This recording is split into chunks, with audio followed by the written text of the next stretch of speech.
ఒక్కసారిగా ఇక క్యాండిల్ పేలడంతో అందరూ షాకింగ్గా అలానే చూస్తూ ఉండిపోతారు.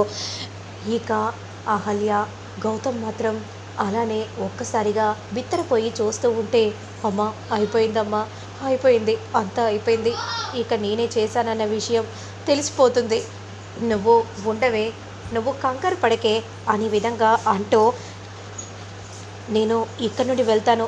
ఏంటమ్మా అలా అంటున్నావు? నువ్వు ఇక్కడ నుండి వెళ్ళావంటే ఇక అప్పుడు నేను దొరికిపోతాను కదా అమ్మా, నువ్వు కంగారు పడకు, ఏం కాదు. అయ్యో శ్రావ్య, ఏంటి ఇలా అయింది? అసలు ఇలా జరిగిందేంటి? శుభమా అని కార్యక్రమం జరిపించాలని చూస్తే ఇలా జరిగింది. పాపం మొహం అంతా కాలిపోయినట్టుంది. ఇక గౌతమ్ మాత్రం చాలా కంగారు పడిపోతూ డాక్టర్కి ఫోన్ చేస్తాడు. డాక్టర్ త్వరగా రండి డాక్టర్ అనే విధంగా అనగానే ఇక వెంటనే డాక్టర్ వచ్చేస్తాడు.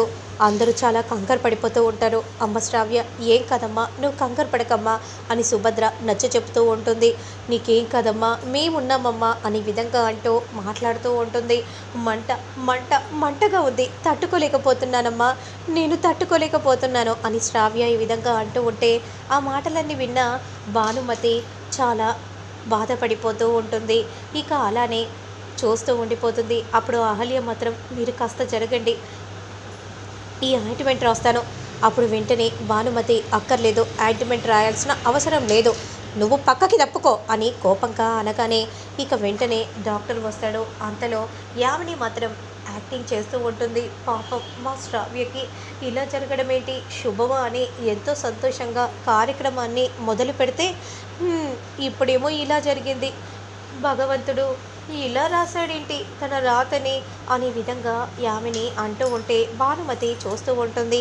కార్యం జరగాల్సిన ఇంట్లో ఇలాంటి అకార్యం జరగడం మంచిగా అనిపించడం లేదు అని యామిని అంటూ ఉంటే, అమ్మ కాస్త నోరు మూసుకుంటావా, చేసిందే మనం, ఎందుకమ్మా ఆ ఓవర్ యాక్షన్, ఇలా చేసావంటే మనమే దొరికిపోతాం, నువ్వు ఉండవే, ఏం మాట్లాడకుండా ఉంటేనే మనం దొరికిపోతాం, మాట్లాడితే మనం ఎందుకు దొరుకుతాం, నువ్వు సైలెంట్గా ఉండు, నువ్వెందుకు అంతలా కంగారు పడుతున్నావు అనే విధంగా యామిని అంటూ ఉంటుంది. ఇక అంతలో డాక్టర్ వచ్చి చూడగానే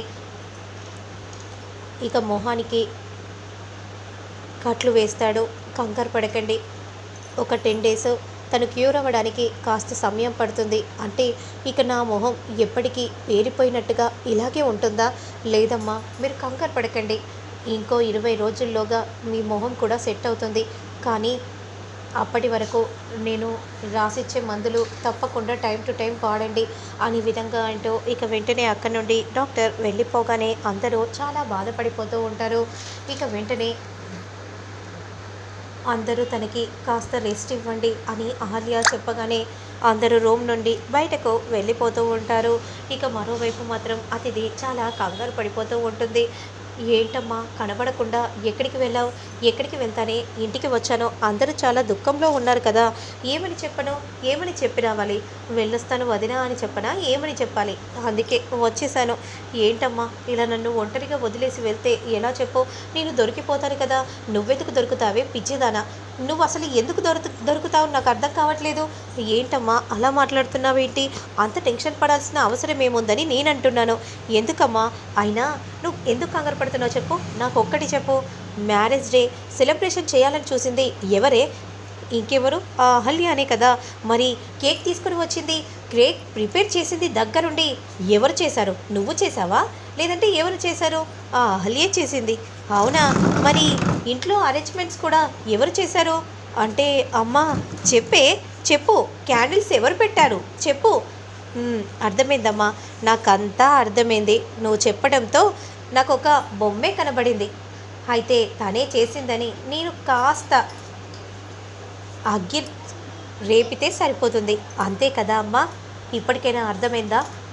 అలాగే చెయ్యి, ఇక దీంతోనైనా దాని పీడ విరగడవుతుంది, అర్థమవుతుంది కదా అనే విధంగా యామిని అనగానే ఇక వెంటనే అక్కడి నుండి అతిథి కావాలని అమ్మమ్మ ఎక్కడున్నావు అమ్మమ్మ అనే విధంగా అంటూ వెళ్తూ ఉంటుంది. అంతలో ఏమైంది, ఏం జరిగింది, నాకు చాలా బాధగా ఉందమ్మమ్మ, ఎందుకో శ్రావ్య కళ అవటం నాకు నచ్చలేదు, ఒకరి వల్ల ఒకరు బలైపోయారు. ఏంటి, ఏం మాట్లాడుతున్నావు? అవునమ్మమ్మ. నీకింకా అర్థం కావట్లేదా అమ్మమ్మ? ఇదంతా ఎవరు చేశారో తెలుసా అమ్మమ్మ? ఏంటి నువ్వంటుంది? ఎవరు చేశారు? ఇంకెవరు? ఆ అహల్యనే. ఏంటి? అహల్య చేసిందా? అవును. ఇంట్లో వాళ్ళని ఒక్కొక్కరిగా పైలోకానికి పంపించాలని అనుకుంటుందంత అమ్మమ్మ. అందుకే ఇదంతా చేస్తుంది. అసలు మ్యారేజ్ డే సెలబ్రేషన్ చేయాలని చూసింది ఎవరమ్మమ్మ? కేక్ దగ్గరుండి చేసింది ఎవరు? అరేంజ్‌మెంట్స్ చేసింది ఎవరమ్మమ్మ? ఇక క్యాండిల్స్ అక్కడ అంటించింది ఎవరు? ఇదంతా ఆ అహల్యానే కదా దగ్గరుండి చేసింది. అలాంటప్పుడు అది బ్లాస్ట్ అవ్వడానికి కారణం కూడా అహల్యానే. తనకు ముందే తెలుసమ్మమ్మ. అందుకే గౌతమ్‌ని దూరంగా ఉంచి తను దూరంగా ఉంది.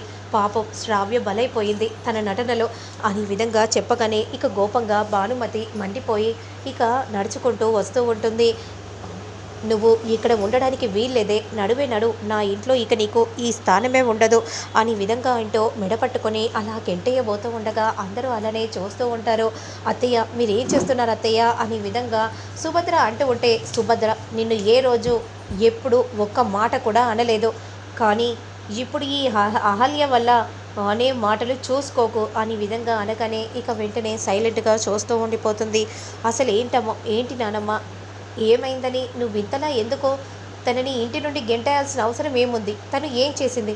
నీకు అవన్నీ చెప్పాల్సిన అవసరం లేదు. ఎందుకంటే ఇది ఈ ఇంట్లో ఉండకూడదు. దీనివల్లే శ్రావ్యకు ఇప్పుడు ఇలాంటి పరిస్థితి కలిగింది. ఇలాంటి పరిస్థితి కలిగిందని ఎలా అంటున్నావమ్మమ్మ? అసలు నిజంగా చెప్పాలంటే ఈ క్యాండిల్స్ ఎవరు తెచ్చారా అహల్య? నేనే తెచ్చాను గౌతమ్ గారు. నువ్వే తెచ్చావు. మరి మిడిల్లో ఉన్న క్యాండిల్ ఎవరు తెచ్చారో? అన్నీ నేనే తీసుకొని వచ్చాను. అవునా? మరి తీసుకొని వచ్చినప్పుడు కేక్ మీద ఎవరు పెట్టారు? క్యాండిల్స్ మాత్రం నేనే పెట్టాను.